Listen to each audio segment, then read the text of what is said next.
Hello, welcome to class का ज्ञान students. आज हम लोग पढ़ेंगे विलोपन की विधि। विलोपन की विधि क्या है? विलोपन की विधि से समीकरण हल करना आपको नहीं आता है तो आप अंत तक लगे बने रहिएगा। ठीक है। फर्स्ट क्वेश्चन जो है x plus Y equal to 5 और 2x माइनस 3y बराबर 4, इसका हम लोग सॉल्यूशन करते हैं। देखते हैं, फटाफट करते हैं। तो सबसे पहले विलोपन के बारे में जान ले। विलोपन मीन्स विलोपन की विधि को हम समानता की विधि भी कह सकते हैं। क्यों, वो देखते हैं।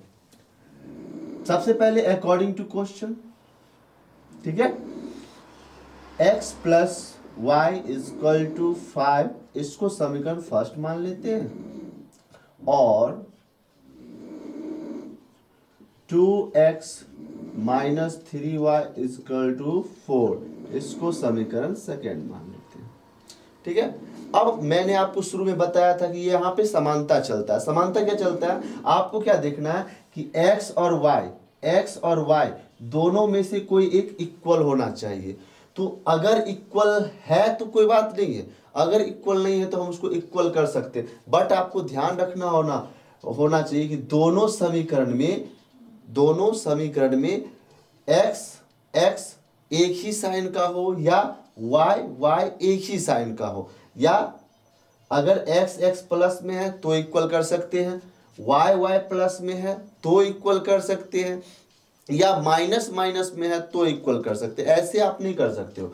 तो यहाँ पे देखो 2x प्लस में है और x भी प्लस में है, दोनों प्लस में है। हम लोग क्या करेंगे, यहाँ पे मल्टीप्लाई 2 कर देंगे। तो मल्टीप्लाई 2 करने पे क्या हो जाता है कि अब ये जो इक्वेशन बन जाएगा वो बन जाएगा 2x 2y और 5 2 जा 10। ठीक है। अब हम लोग लिखेंगे समीकरण फर्स्ट गुना 2 और समीकरण सेकेंड का हल करने पर तो यहाँ पे क्या हो जाएगा, 2 से गुना करेंगे ना समीकरण फर्स्ट को, तो यहाँ पे हो जाएगा 2x plus 2y equal to 5 2 जा 10 इक्वल टू 5 2 जा 10। फिर नेक्स्ट हो जाएगा आपका 2x minus 3y equal to 4। हल करने पर तो आप लोग पहले भी पढ़े होंगे, जब हल किया जाता है तो ये नीचे वाले का साइन देखा जाता है। अगर नीचे वाला अगर प्लस में है तो उसके नीचे माइनस देंगे, माइनस है तो प्लस देंगे, फिर प्लस है तो माइनस देंगे। न्यू साइन एंट्री करता है। और यहाँ पे देखो 2x मिल रहा है, तो ये 2x प्लस में है और ये 2x अब क्या हो गया, माइनस में। तो माइनस और प्लस आपस में कट जाता है जब वो सेम होते हैं। फिर यहाँ पे देखो प्लस 2y और यहाँ पे प्लस 3y हो गया, क्योंकि नया साइन आ गया ना, प्लस 3y, तो ये ऐड होके 5y हो जाएगा इक्वल टू 10 में से 4 गया तो क्या आ गया, 6। ठीक है। तो y की वैल्यू क्या हो जाएगी, y की वैल्यू हो जाएगी 6/5, 6/5। ये आपका y की वैल्यू आ गई। अब आगे क्या करना है, तो आगे आपको कुछ करना नहीं है, समीकरण सेकेंड या फर्स्ट में से किसी एक में y की वैल्यू को पुट कर दीजिए। तो समीकरण फर्स्ट में y बराबर 6/5 रखने पर क्या हो जाएगा, x प्लस y की जगह पे क्या आ जाएगा, 6/5 इक्वल टू 5। अब x प्लस 6/5 है तो उसको बराबर की उस पार ले जाएंगे तो क्या हो जाएगा, माइनस में हो जाएगा। तो 5 माइनस 6/5, नीचे कुछ नहीं तो 1, एलसीएम लेंगे 5 आएगा, 5 5 जा 25 माइनस 6 इक्वल टू क्या हो जाएगा, 19/5। x की वैल्यू क्या आ गई, 19/5। ठीक है। पिछले क्लास में मैंने आपको प्रतिस्थापन की विधि बताई थी, यहाँ पर मैंने विलोपन की विधि बताई, और यहाँ पर मैंने ये भी कहा कि भाई ये जो है वो समानता है, क्योंकि बिना समानता लाए आप जो है x या y की वैल्यू को पुट नहीं कर सकते हैं। ठीक है, अब हम लोग दूसरे क्वेश्चन की ओर बढ़ेंगे। तो इससे पहले इसको हम लोग क्या करते हैं, इरेज कर देते हैं। अगर जिन्हें समझ में नहीं आया होगा वो अब इसे रिवाइंड कर कर देख सकते हैं।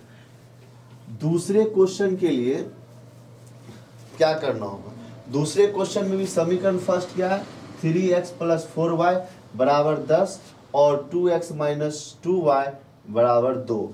तो सबसे पहले हम अकॉर्डिंग टू क्वेश्चन क्या करेंगे, 3x + 4y = 10 इक्वेशन फर्स्ट मान लिया जाएगा। ठीक है, और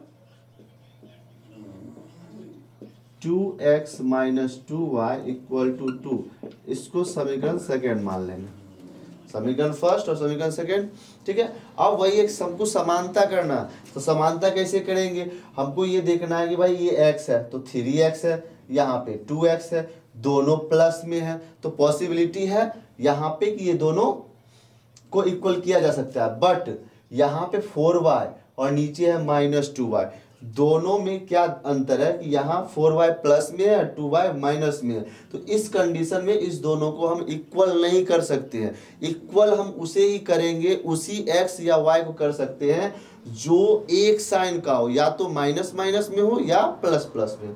तो क्या करते हैं, समीकरण फर्स्ट को 2 से मल्टीप्लाई करेंगे, 2 3 जा 6 हो जाएगा, और समीकरण सेकेंड को 3 से मल्टीप्लाई करेंगे तो 3 2 जा 6 हो जाएगा। तो 6x है ना, अब दोनों 6x समान हो गया तो वो कट जाएगा, है ना। तो नेक्स्ट अब आगे क्या करना है, तो समीकरण फर्स्ट गुना 2 और समीकरण सेकेंड गुना 3 का हल करने पर, तो अब क्या करेंगे, 2 3 जा 6x + 4 2 जा 8y = 10 दूनी 20, और फिर ये क्या हो जाएगा, 3 से गुना करेंगे समीकरण सेकेंड को, 3 दूना 6x - 3 दूना 6y और 2 तिया 6। ठीक है, अब क्या बताए थे कि जब इसका हल करते हैं, ठीक है, तो नीचे नया साइन आता है, नया साइन, प्लस है तो माइनस आएगा, माइनस है तो प्लस आ जाएगा, प्लस है तो माइनस आ जाएगा, 6 कट गया। अब +8y है और +6y है, तो दोनों मिलके क्या हो जाएगा, दोनों मिलकर हो जाएगा 14y, कितना 14y हो जाएगा, और इक्वल टू यहाँ पे देखो 20 में से 6 गया तो भी क्या हो जाएगा, 14 हो जाएगा। तो y की वैल्यू क्या आ गई, 14/14, कट कर दो तो y की वैल्यू 1 आ गई। ठीक है, अब ये जो y का मान आपको प्राप्त हुआ है, इसको समीकरण सेकेंड में डाल देते हैं। समीकरण सेकेंड में y = 1 रखने पर,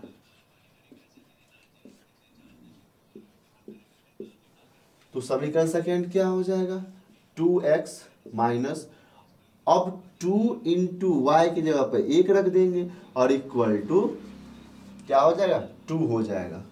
तो 2x - 2 = 2। फिर ये जो -2 है उस साइड जाएगा, क्या हो जाएगा, वो प्लस हो जाएगा। तो 2 + 2 = 4, नीचे 2x, अब ये 2x 2 मल्टीप्लाई में है तो कहाँ चला जाएगा, डिवाइड में, 2 2 जा 4, x की वैल्यू कितनी आई, 2 आई। तो समीकरणों को हल करने के लिए आप लोगों को छोटी छोटी बात याद रखनी होगी।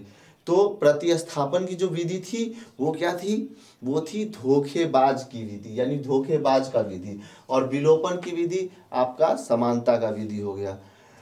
आशा है कि आप लोगों को वीडियो सॉल्यूशन समझ में आया होगा। अगर आप लोगों को सॉल्यूशन अच्छा लगा तो अपने दोस्तों के साथ शेयर कीजिए, लाइक कीजिए। Thank you.